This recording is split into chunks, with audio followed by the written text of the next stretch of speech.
Shoot. Yeah. I know. Can you see the fly on the camera? Probably. Okay, good. You just see my hand just going off. Brave. Be brave,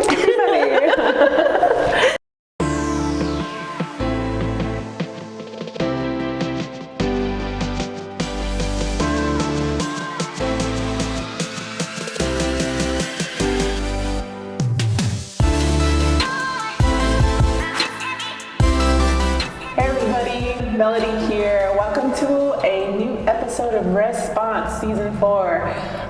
We are coming to you from a new space called Cahokia, a social tech and art space in downtown Phoenix. We just got that, so we've been super busy, but we're back and we're so excited to be here.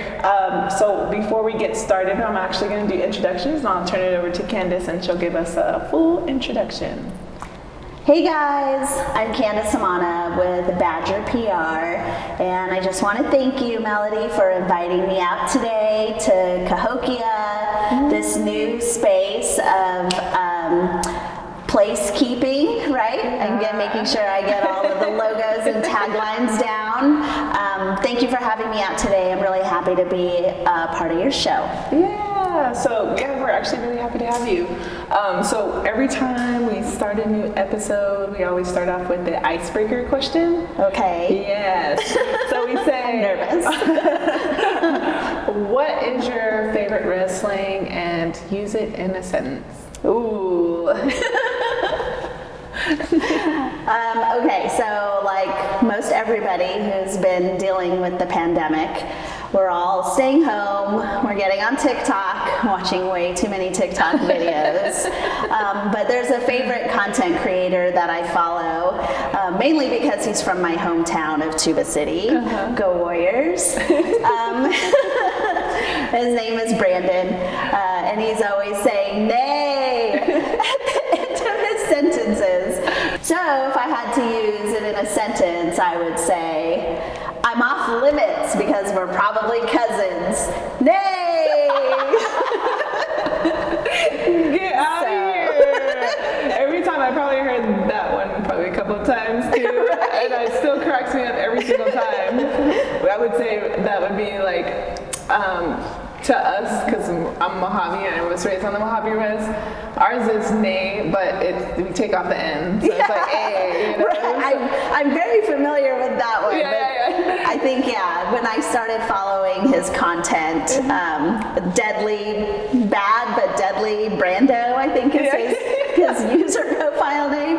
Yes, so he's one of my favorites. I know exactly what you were talking about, because I remember watching one of his TikToks and he was wearing the Crocs, and he was like, the res dogs are chasing me. Turbo mode. Oh my gosh. That's South Tuba. Yeah. Like, I know where that's at. Okay, so shout out to the TikTok creator.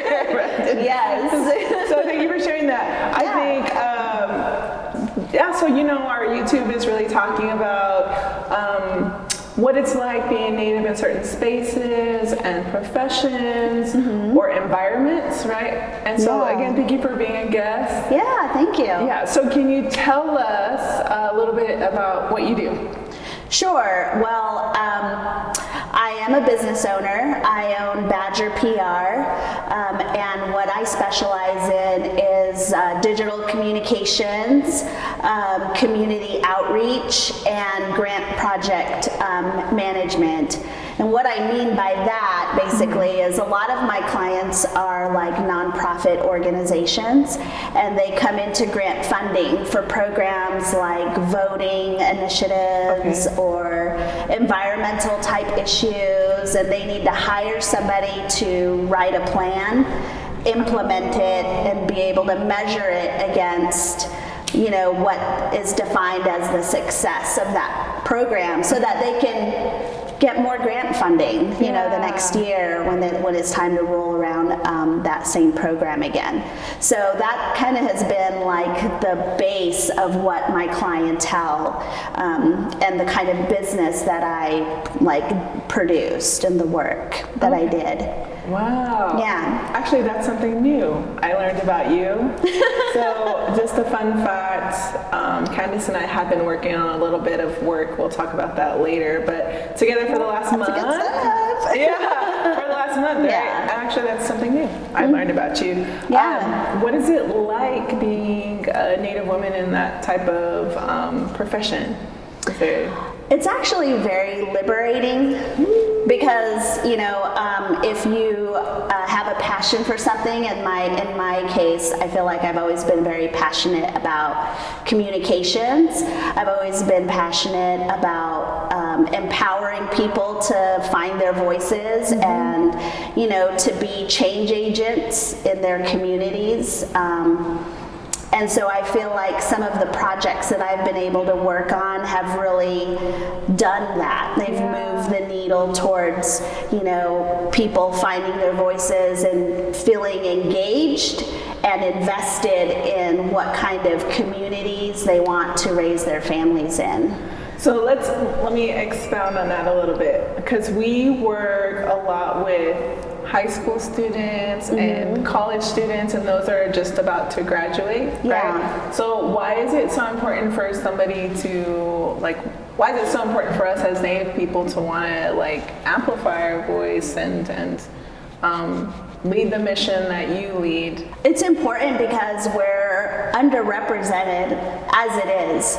So to even make our mark on a space, whether it's in our immediate communities or within our tribal communities or just within our social networks, like it's really important to sort of claim that space, you know? Like it's, nobody's gonna hand it to you, right? So you have to feel empowered and emboldened to be like, I am going to take this space for myself. And it's important as a young adult, as a young professional, somebody coming out who might have maybe lived on the reservation their whole life, and they, you know, you're going to have interactions with people that are of all diverse backgrounds, and so it's important to have that sense of self-identity and really use that as a strength to leverage your talent, your skill, your passion,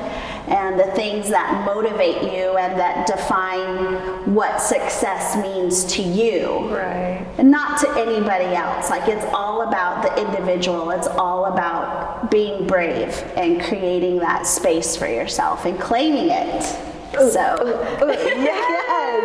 And Lots so of snaps. that speaks to me, right? That speaks to me so much because, you know, oftentimes we talk about this all the time. This is probably not something new for our viewers, but we always talk about, like, because of the underrepresentation, sometimes we'll be the only Native in that space, right? Absolutely. So what I love about your mission, because I got to read it, you know, doing a little research, trying to be like Jimmy Fallon, right? It's like, love about it is the one thing that spoke to me, I was just sharing with you, is like the brave part. Yes.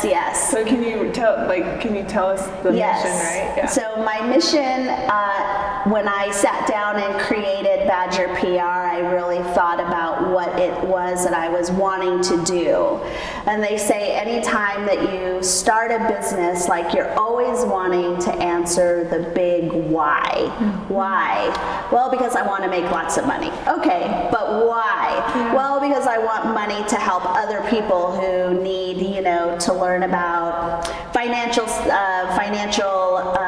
literacy. Well, why? Well, because they want to build a legacy for themselves, right? So when I got down to the why of my business, Badger PR, it was all about being a champion and a voice for hyper-local, brave, and diverse communities. And so to me, that means hyper-local is really all about the places that you are in, where, you know, here in the arts community, where, you know, in Roosevelt Row, the arts district. So it's really about having a personal stake in creating, the type of energy, I guess, that you want to live in, right? Yeah. Like we have the ability to go out and talk to our neighbors and, fight for social justice and like make our communities stronger and healthier for kids and, teach people how to register to vote and to, show up at these, public meetings and dissent against their lawmakers, like we have the power to do all these things. And so to me, that's what hyperlocal is, and it's basically all the spaces that you live in. And then, of course, to be brave, that's just kind of one of those words that I think just really spoke to me because I was born in Tuba City and I was raised in Tuba City for a few years, but then I moved down to Phoenix when I was in middle school and towards high school. And so I really got thrusted into, a non-native learning environment. And so it really took a lot of courage to kind of just be who I was. And I mean, I got bullied, I got picked on, but like part of, my story now is that, I was brave enough to like push through that, right? Because we're going to have all kind of adversity in life, professionally, personally, in your relationships. Within your networks, even in the business community, if you start a business here in Phoenix or in your hometown, like you're going to run into people who are champions for you, right? And they want you to hear your voice and what you're trying to bring to the greater community. But you're also going to run up against people who feel threatened by you, who want to minimize your contributions or undermine some of your business goals, and like you have to be ready for it. Like that's part of the business game, but it's really important that that you have the courage to kind of dig deep and feel brave enough to take that step. So the second that I read your mission, the brave part popped out to me, because you're exactly right. Everything that you just listed right now is everything I went through myself as a business owner, as a startup, and then kind of evolving to where I'm at. And it, unfortunately, but also fortunately too, it's because it builds character. It adds to your personal growth, some of these adversities that you experience. But there's probably something new that happens at every step in your life that requires you to be brave.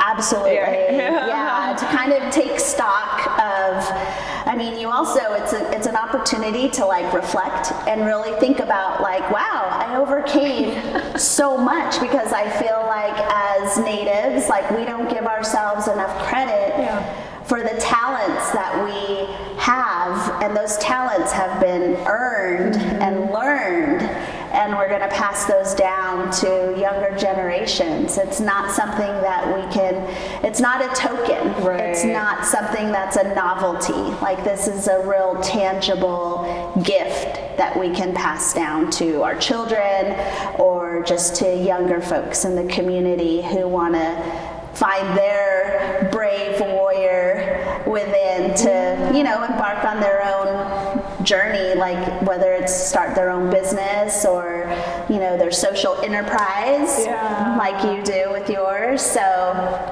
it's really important. And you just said one word to me just now that also spoke to me too. It's like the why and the why. And you kind of kept going. It kind of reminds me of my buddy Adon that always asks me those same questions. Shout out to Adon. But it's more of like, when you get to that point, and then why, right? You're breaking it down. But you mentioned something just right now of like generations, right? When we think about the work that we're doing and why we're doing what we're doing, it's not just about us, right? We bring our whole community with us and our whole family from using past generations and generations forward, right? Yes, and that's what's really awesome, I think, about us as Native Americans is that we're not just thinking about me. Like, what's in it for me? Right. We're always, at least the people that I've aligned myself with and that I love to like network with and collaborate with, it's always about what are we doing to impact change here within this community for our people, for our communities, right? So we're banding together and we're taking up that torch to, you know, affect change. For sure. So in the scope of work that you do, Yes. how do you balance the humble with the hustle? That's a great question. Honestly, I feel like we don't have any problems being humble. Like, I feel like, you know, obviously we want to remember like where we come from. We want to remember our lineage, who we are, who our ancestors were as the young men and women who walked this earth before us and left their stories and their mark on all the generations that would come, and we'll leave our mark as well. So it's very humbling in a sense that it's such a big responsibility, right? But when it comes to your hustle, it's easy to be a big fish when you're in the native pond, but like you feel like a small little minnow, right? When you go out to non-native communities. Yeah. And so you just have to challenge yourself to step out of your comfort zone. You know, go to places that you wouldn't normally go. And, you know, that will allow you to grow in ways professionally and personally that will, you know, really enrich your experience as a business owner and just, you know, as a friend, as a mom, as a daughter, all the roles that we play as matriarchs in our society. And that's really true. I'll say like one comment in regards to like the humbleness part of it and thinking about the sacrifices generations before made for us to be here today. Yeah, right? Absolutely. That really does ground me, right? And that also like centers me on how to move forward to expound on the hustle, or you know, like and even be able to like share our story. And you're exactly right about being comfortable with being uncomfortable type of vibe and putting yourself out there. Right. If you go back to our very first episode of Response, totally uncomfortable. I don't like being in front of the camera. I remember you saying that. I was like, she's perfect. She's a It makes me natural. really nervous. Like right now, I'm like pretty. I know. Yeah, but that's so true, and because it does develop you and it does kind of set you up for success in the future. Yeah, and even if you aren't out putting yourself into other networks, you know, get the skills to kind of feel comfortable being out there. For sure. Talking about, you know, the origin story of your business, of your projects, and, you know, being able to connect with it in a way that, again, brings you back to that big why, you know. Yeah. Because people do business with people. Yeah. They don't do business with just the product, right? That's true. They align themselves with someone who feels and thinks and experiences things that are similar to theirs. Yes. So that's very true. So stay true to yourself, and being true to yourself requires being humble because we're not perfect, right? Yeah. So like love your flaws and just keep it moving. Could you speak a little bit about some of those feelings that might arise when you're, you know, trying to put yourself out there? Yeah, I think that especially maybe in the first year when you're starting your own business, you have a little bit of timidness about it. Yeah. And you kind of think, well, I can't, as a Native woman, like I'm not supposed to be putting myself out in the forefront of my business, right? And you almost feel a little guilty about it, or feel like you're showboating, or you know, trying to be too boastful. Yes. And that's something that, you know, culturally we've just been taught to be seen and not heard. You know, I remember like when I would go to the village and we'd all sit down and be eating stew, and, you know, the kids had to go sit in another room and the parents, they talked in, you know, in the kitchen. And I think that it's something that is instilled in us as children to be seen and not heard. And so again, activating your voice and being brave and knowing it's okay as a business owner, as an entrepreneur, as an artist, to use your voice. It's okay. You have permission to glow up, right? You have permission to claim the gifts that the Creator has blessed you with. And it's a responsibility to actually turn around and use those gifts to help our people. So if you were to, okay, so again, a lot of our viewers are ones that are just trying to start or learn about what their next step in life might be. If you were to give anybody some type of advice or lesson learned in the work that you do that you could pass on to somebody else? That's a great question, because, you know, when you start your own business, there's so many things that you don't know that you need to know, but you only know what you know. So one of the first lessons I learned was to do digital due diligence. What I mean by that is basically if you're planning to have a social media campaign aligned with your business and use that as one of your communication platforms, you know, make sure that that profile name is available across all the spaces that you want to use it in. So your website, you know, your Facebook account, your Twitter accounts, Instagram, TikTok, you know, all those things. Like make sure that the domain name is available, you know, all those things will really affect your ability to be consistent with your branding and your messaging. And so that's kind of one of the top lessons to learn, is to make sure the digital space is available so that you can carve out your own unique identity for your business and start building your brand. Probably another lesson would be to always be learning. Always be learning. Like, think about ways that you can more effectively reach, you know, your audience or expand your product or service lines, and just kind of like celebrities are always reinventing themselves. At the front, obviously, at the very beginning of building your business, that's not something you want to do, but as your business matures, you want to be able to pivot and either add a product to a service or a service to a product.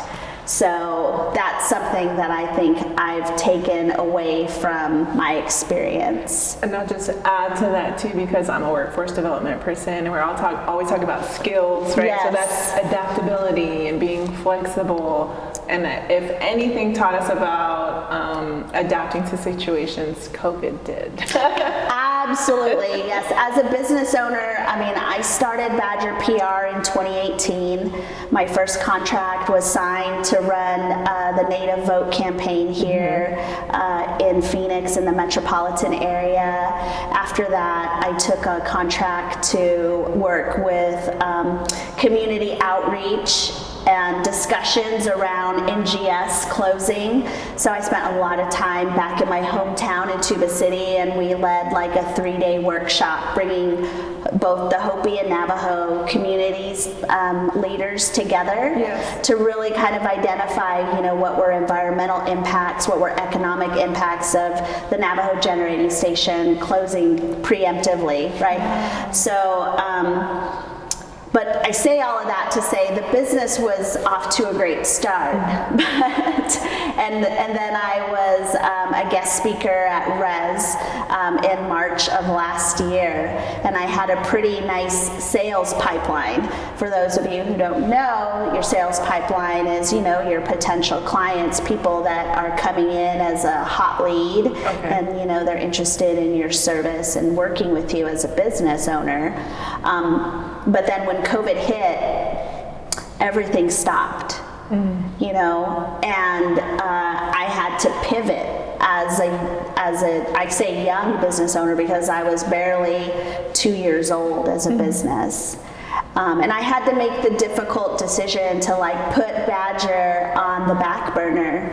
And, I've since taken up, now I have a regular 9-to-5 job. But the beautiful thing about it is that, what I feel anyway, is that once you establish the business and you create a strong foundation, it's always going to be there, right? And it's okay if you have to pivot and take a different direction.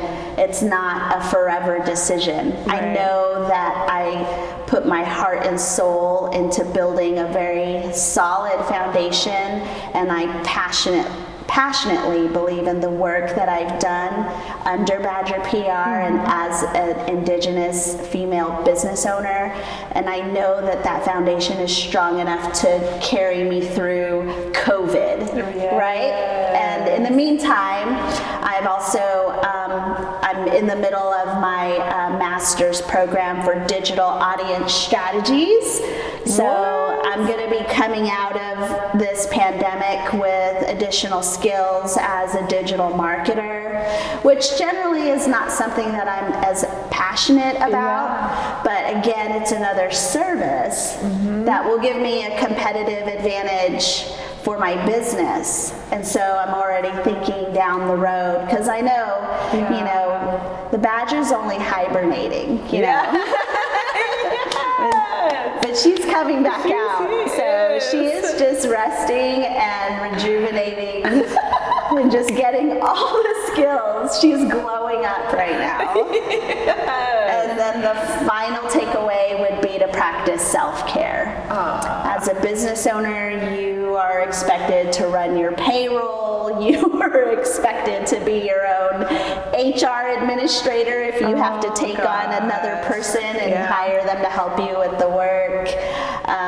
But it's really important to make sure that you're feeling strong in spirit. So whether that's, saying your blessings first thing in the morning and greeting your creator, or there was another great TikTok that I saw, and it was of the late and great Kobe Bryant, and he basically said he starts every day meditating for 10 minutes, or he used to, and that it really impacted his mindset, that he was going to make things happen. He was not going to be reactionary and have things happen to him through the course of his day.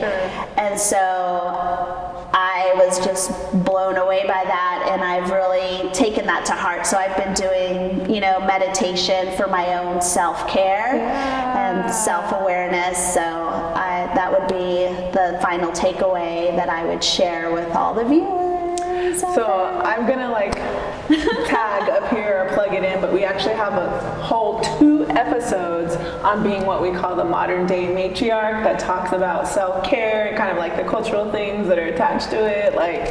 There's so much. But yes to the self-care, and don't feel guilty about it, is all I'm saying. So and be brave, because some of that childhood trauma might come up too. And you gotta be able to not fear that, like my business communication strategies for the fearless, right?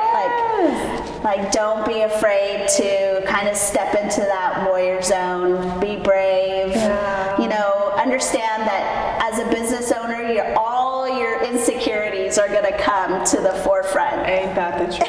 Ain't that the truth? You have to be your own biggest cheerleader. So self-care is it. And I do want to say a little bit about Mr. Kobe Bryant. I'm an avid hardcore childhood Phoenix Suns fan. Oh, so yeah. Kobe Bryant and I, we kind of have a little complicated relationship. But It's complicated. Mamba mentality, I have so much respect for Kobe Bryant when it came to mindset, which you talked about. So Hashtag Mamba mentality. yes, Mamba mentality. Wow. For sure.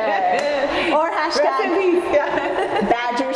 Badger mindset. Yes. That's the name of my business, or my business blog. Yeah. Badger mindset. Yeah. Oh, so we have to check So that out. that's what they call groups of badgers that live together. They're sets. Yeah. So the badger mindset. didn't know It just that. made sense. Yeah, it does. We'll have to put that somewhere down here too. Yes, and then anyone who wants to follow me, I've been lazy. She's been hibernating. I've been lazy, I've been hibernating, I've put on the COVID pounds, hence the jacket, the blazer, strategically placed. But I do media relations training too, so Okay. teach people all the things about, Yes. feeling comfortable in front of the camera and stuff, but yeah. Yeah, that takes practice and it does need training. Yes, Oh, it girl, all does. tense.